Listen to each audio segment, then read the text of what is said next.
there is a big problem in the community that has existed for a while, one that the Roblox headquarters plugs its ears to and even actively tries to bury or dissuade people from trying to solve the problem themselves.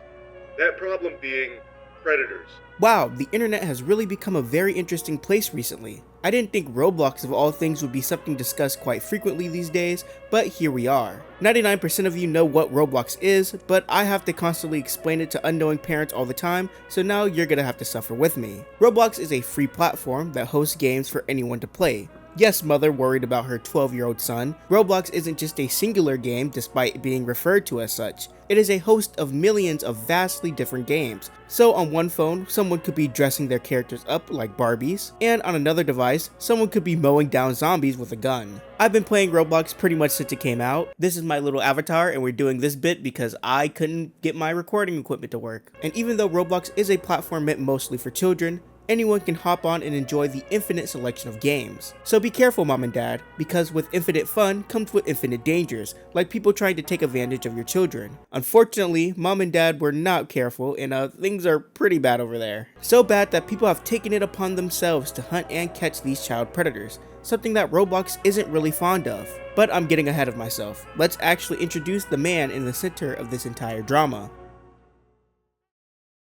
This is Schlep, a 22-year-old individual who was victimized in the past by a user on Roblox and is now trying to make sure this never happens to anyone again. His way of doing this is by catching Roblox predators, akin to works like To Catch a Predator in the olden days, or like Gideon and Alex Rosen of Predator Poachers nowadays. Before we talk about the recent drama, I think we should take a look at what he actually does during these catches. I recently made a video discussing Dads Against Predators, the predator catching group that beats the predators up and then lets them go, and broke down in detail why this probably wasn't the best approach. I think it would be unwise of me to not look into Schlep like I did them, just to make sure he passes the vibe check of doing the bare minimum. And the results will shock you.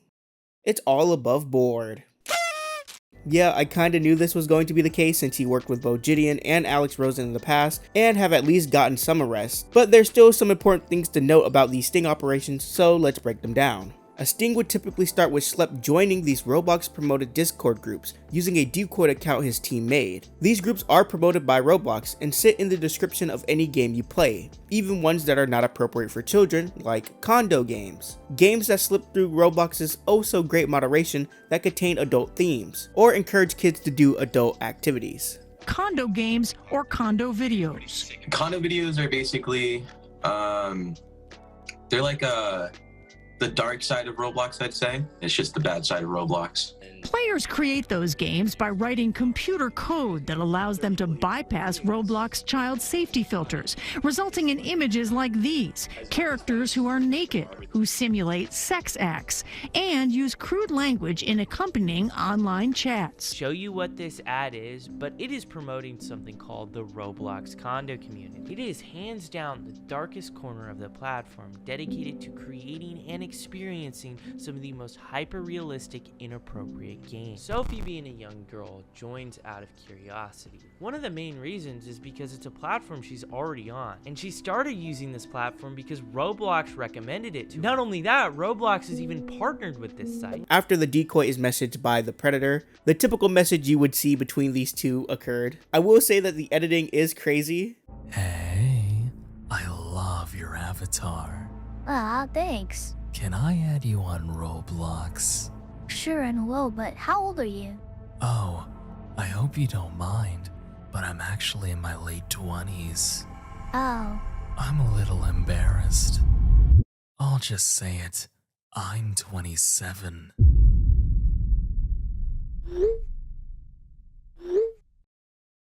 I don't mind. It's pretty dramatic, which isn't a bad thing. Some people would use this to say that he's not taking the situation seriously or something like that. I think it's fine to do, it's just a little goofy to me. While talking, Schlep would slowly get more and more information in order to build a profile on the guy, which they use to see if he's doing some other not nice things online. his Roblox account. I even played some games with him, but I couldn't actually be there on the mic. But when I actually started looking into his account on Roblox, I felt sick. He was an active player in some of the worst meetup hubs on the site. Some of these hubs don't even exist anymore. And the people he had added on his Roblox account, let me put it like this. We were definitely not the first person he's contacted like this. After seeing how concerning all this was, I passed simply just his Discord handle to a few internet sleuths of mine. And within 5 minutes, they had everything. His Facebook, his family, his address, down to his literal dog. Then comes the confrontation, which usually is led by Gideon or Alex. Sometimes he does it himself, but I think his more successful ones involved them.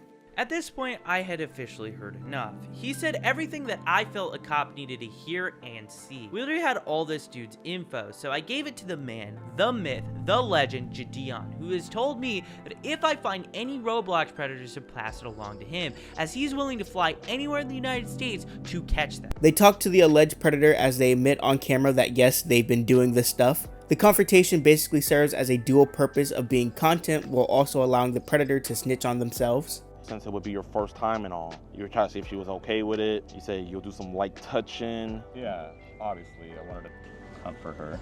But I don't know how it would be for someone as young as you. It's not like there's experiences people share with our age group. I want to have you on my lap.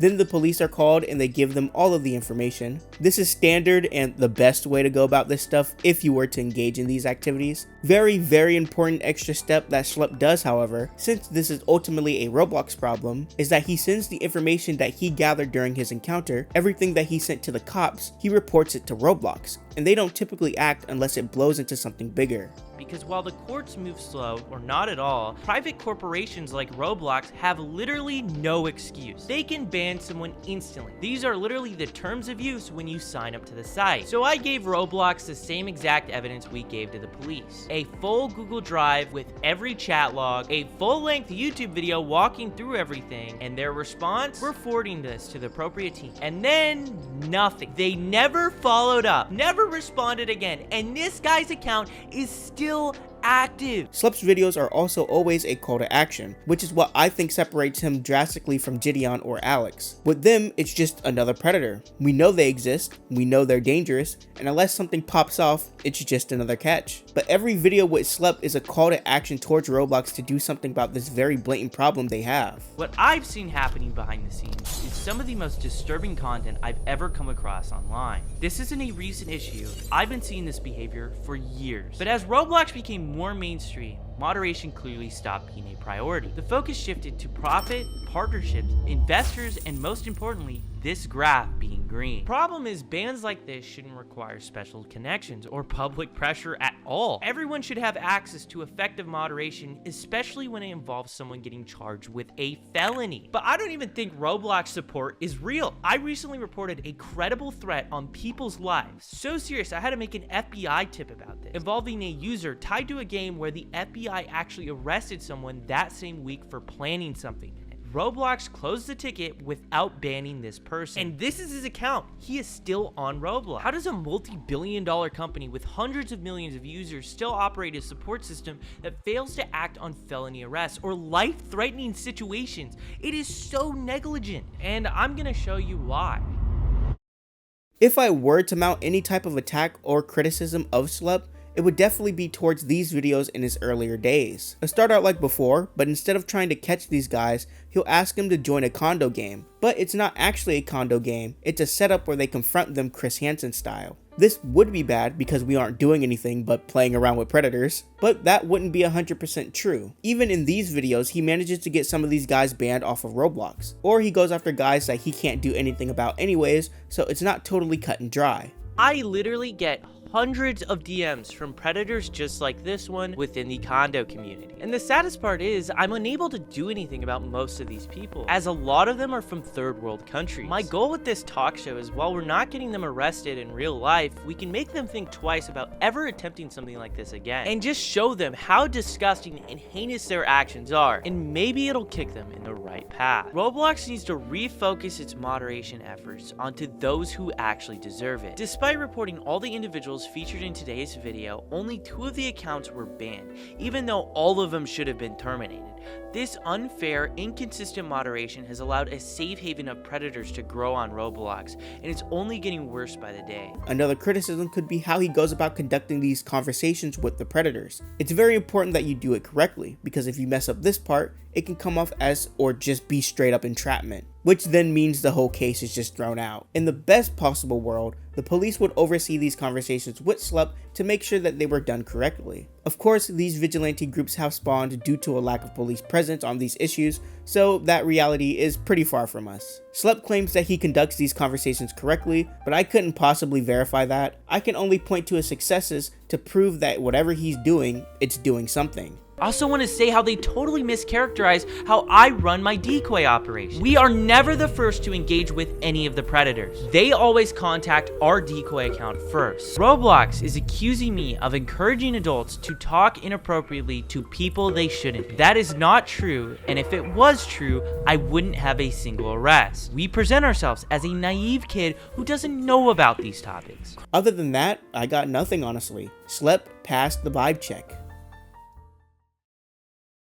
On August 8th, 2025, Schlep uploads a video to his channel asking for help, as Roblox has sent him a cease and desist. Roblox states that Schlep is engaging in simulated child endangerment conversations, sharing personally identifiable information, and directing users to continue conversations off-platform, things that Schlep engages in when predator catching. And because of this, even if his intentions are to protect children, the methods he uses in order to get his results, like failing to immediately report suspicious activity to Roblox through proper channels, are interfering with Roblox's own safety protocols while also putting other Roblox users at risk. With this cease and desist came with the closing of all of Schlep's Roblox accounts and the inability for him to make another one. Schlep counters the claims in the cease and desist, saying that he doesn't engage in the conversations the predators do. The fundamental basis of predator catching is that you cannot talk sexually to predators. Predators are supposed to be the ones talking sexually to you. If you talk sexually to predators like straight off the get-go, that's entrapment. That is literally what entrapment is. We almost always play a naive kid who doesn't know anything about this stuff, so they teach us about this stuff. If you watch these videos, you know how the chats are going,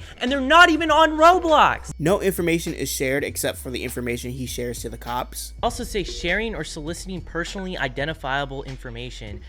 I have no idea what they're referring to this. I would love to know what they're talking about. Are they referring to the fact that I give the information of the predators that we find to the police? Like the people we're talking to are predators.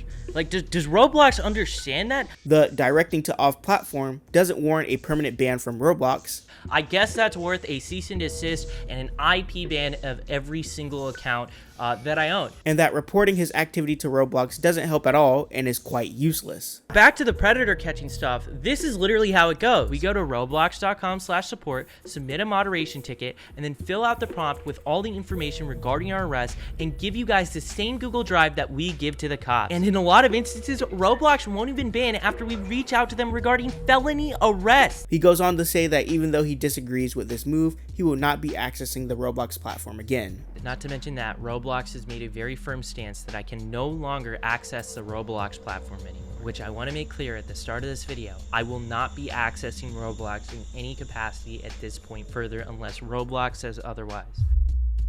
I think from a super macro view, Roblox not having this activity on their platform is preferable to them, something I'll discuss shortly. But the direct singling out of Schlep, one of few people who does go through the proper channels while doing this, was a very bad move. A bad move with massive ramifications, as his video blew up like crazy. Like there was definitely talks about Roblox and how they go about protecting children before. There's a whole community constantly calling Roblox out for the weird stuff they have on their platform. The whole infinite games means infinite horrors meme from before. They recently launched this emote system that went south pretty quickly, turning Roblox into a dating site. But this was something different because, as Schlep said, this is the first time Roblox reached out and sent a message about any of this stuff, and they basically said, yeah, can you guys stop doing this? We actually got it handled, and everything behind them is on fire. This is the first time Roblox has ever directly reached me out. Instead of trying to say, hey, we want to work with you, or literally giving me a line to report these people, or simply saying, don't make these videos anymore, we're gonna ban you, Roblox just terminated every account I own and sent me this cease and desist. I'm now going to discuss what has been happening in the following days. It might not be in order, but it's all in the same ballpark, and this stuff was happening back to back. Roblox updated their TOS to include vigilante groups, saying outright that any account they find, including vigilante accounts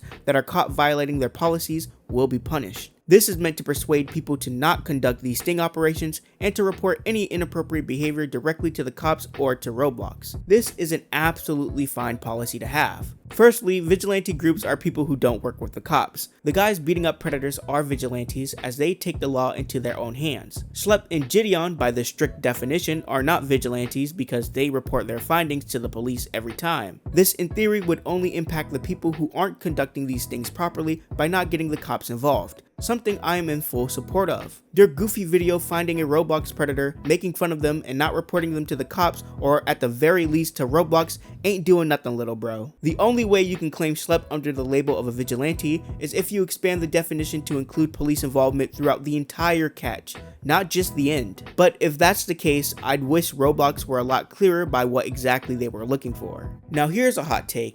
Even if we broaden the term to include any type of predator hunting group, even the ones who do contact the police, I think it's fine for Roblox to disallow the content that Schlep is doing for any reason they want. Too big of a liability, people could imitate it and do it wrong, which causes more harm, it damages their reputation, who cares? But in return, they have to do a much better job moderating this stuff. It is pretty difficult. Roblox is used by a lot of people, and one might even be able to argue that it's less of a Roblox problem and more of a Discord problem because all the illegal stuff is happening over there. But unfortunately, I think the connection is just too strong. There are so many of these condo games with inappropriate content in them, and when they do get information that they can use to ban an account, they don't do it.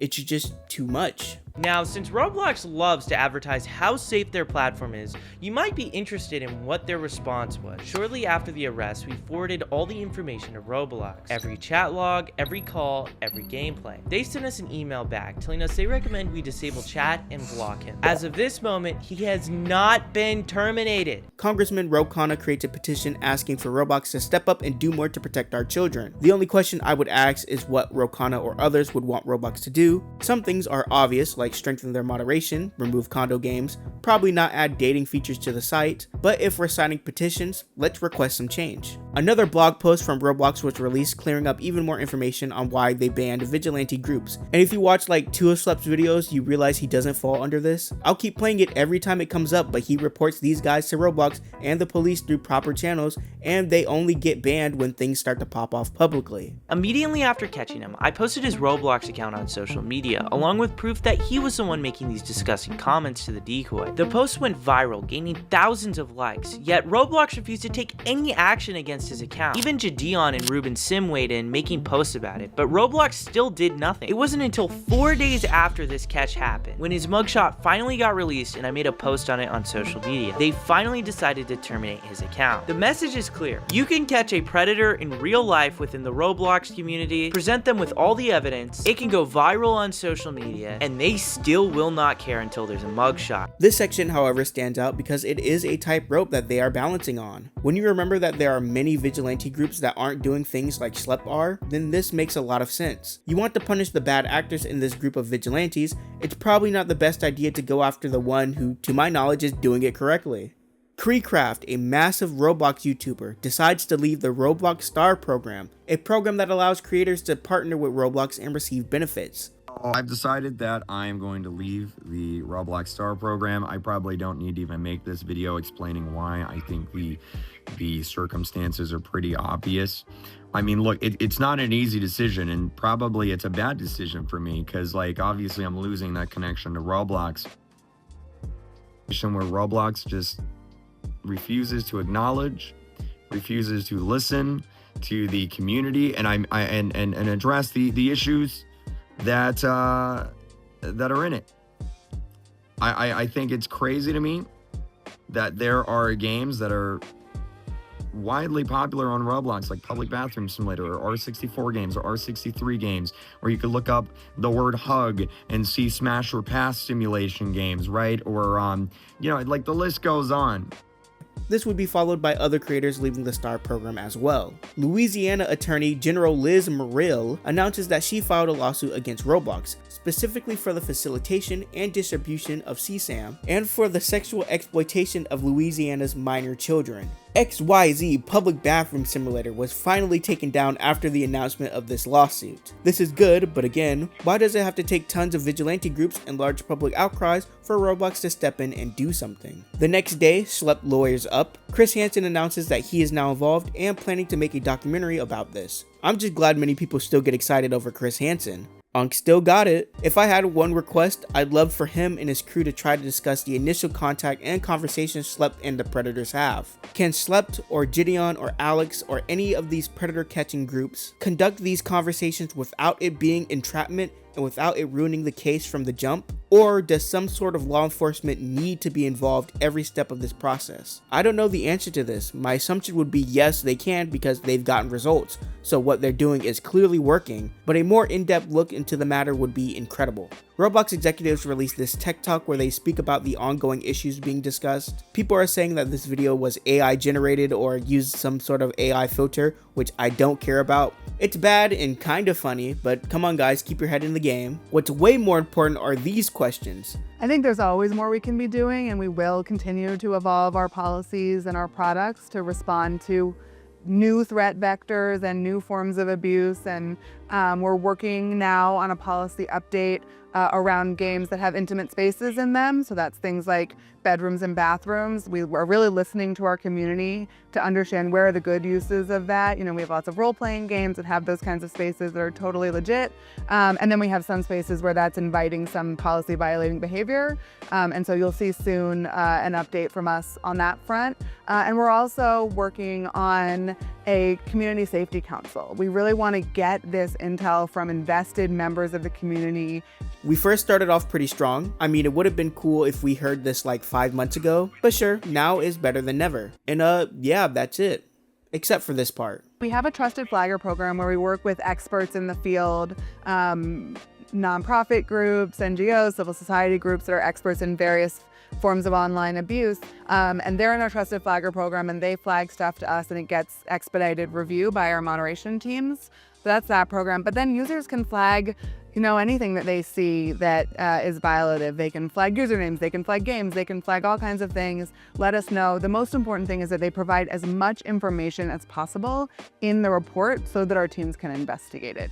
That is really critical, right? Because again, we want to be fair to our community and make sure that we've observed the bad behavior, that we have evidence of it, and so that then we can tell folks when they've violated the policies, and also that there's always an avenue to appeal, so that if we've gotten it wrong, they can appeal and we can, again, take a look at that evidence. I gave Roblox the same exact evidence we gave to the police. A full Google Drive with every chat log, a full-length YouTube video walking through everything, and their response, we're forwarding this to the appropriate team. And then nothing. They never followed up, never responded again, and this guy's account is still active. And honestly, I think that's all I got. Schlep released a video where he fully responds to everything, but I've played that throughout the video and I recommend you watch that on your own. No need for me to recap it. Things are slow right now, but Schlep and Chris Hansen have confirmed that they are indeed cooking something. This was really meant for me to catch up because I know the story isn't over yet, and I thank you for catching up with me. If you want to know more about actual vigilantes who do take the law into their own hands and why that's not a good thing to do, go watch this video. But otherwise, I hope I made your day a little bit less boring, and I'll see you next time.